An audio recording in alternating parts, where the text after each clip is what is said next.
Voter list में कोई गैर भारतीय नहीं रहेगा। स्क्रीनिंग का बिहार मॉडल पूरे देश में लागू करने की तैयारी। नमस्कार, आप देख रहे हैं आरएल न्यूज और मैं हूं आपके साथ अंजना। आइए बढ़ते हैं आज की बड़ी और खास खबरों की ओर।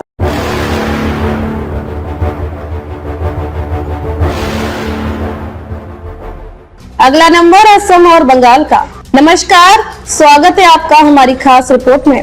आज हम बात करेंगे एक महत्वपूर्ण और पूरे देश में संवेदनशील विषय से जुड़ी खबर की, वोटर सूची की सफाई अभियान की। चुनाव आयोग ईसीआई ने हाल ही में एक निर्णायक कदम उठाया है। वोटर लिस्ट में किसी भी गैर भारतीय नागरिक को शामिल नहीं होने देंगे के लिए पूरे देश में स्क्रीनिंग अभियान शुरू करने की योजना तैयार की है। शुरुआत बिहार मॉडल से की गई, जहां घर घर जाकर मतदाताओं की पहचान, दस्तावेज सत्यापन और नागरिकता की पुष्टि की जा रही है। इसका प्रमुख उद्देश्य स्पष्ट है, वोटर स्लिप में केवल भारतीय नागरिक रहें। यह अभियान चरणबद्ध तरीके से चलाया जाएगा। पहले फेज में आयोग उन राज्यों को शामिल करेगा जहाँ अगली विधानसभा चुनाव 2026 में होंगे हैं। असम, पश्चिम बंगाल, केरल, तमिलनाडु और पुडुचेरी। इसके बाद अगले साल यानी 2027 में चुनाव होने वाले राज्यों उत्तर प्रदेश, गुजरात, पंजाब, हिमाचल प्रदेश, गोवा और मणिपुर में भी इसी तरह की कार्रवाई की जाएगी। चुनाव आयोग का लक्ष्य है कि 2029 लोकसभा चुनाव से पहले देश भर की वोटर सूची की शुद्धता सुनिश्चित कर ली जाए। इस ऑपरेशन में तिथि 2028 से 29 तक संभावित 17 राज्यों में मतदाता डेटा की पूरी तरह से निगरानी और सत्यापन होगा। हालांकि इस बड़े फैसले पर विपक्षी दलों और नागरिक समूहों ने गहरी आपत्ति जताई है। उनका दावा है कि नागरिकता का निर्धारण चुनाव आयोग का काम नहीं बल्कि सरकार का अधिकार क्षेत्र है। साथ ही वे कहते हैं कि अगर स्क्रीनिंग प्रक्रियाओं में सिर्फ आधार कार्ड, राशन कार्ड जैसे दस्तावेजों को मान्य किया गया तो बिहार की करीब 90% आबादी प्रभावित हो सकती है। विरोधियों के अनुसार लाखों प्रवासी मजदूर जिनके पास केवल ये दस्तावेज हैं, वे गैर कारण वोटर सूची से बाहर हो सकते हैं। विरोध की सीमा पार करते हुए association for democratic reform (ADR) सहित विभिन्न विपक्षी दलों ने सुप्रीम कोर्ट में याचिका दाखिल कर इस कार्रवाई पर रोक लगाने की मांग की है। याचिका में तर्क दिया गया है कि नागरिकता और मतदाता नामांकन में भेद करना चुनाव आयोग की भूमिका से बाहर है।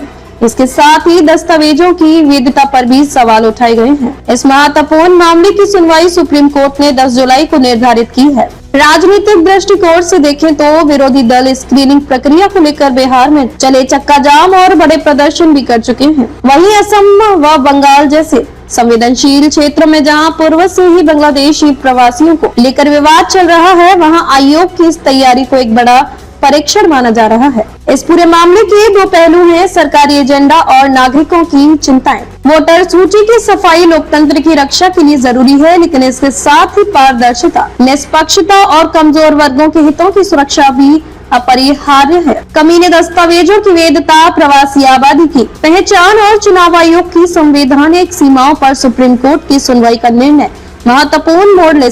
हमारी सलाह है कि मतदाता स्वयं समय रहते अपने दस्तावेजों जैसे पैन, ड्राइविंग लाइसेंस, नागरिकता प्रमाण पत्र आदि अपडेट कर लें। यदि मतदान का अधिकार सुनिश्चित करना है तो बहुसंख्यक पर निर्भर दस्तावेजों से परे वैकल्पिक प्रमाण भी तैयार रखें।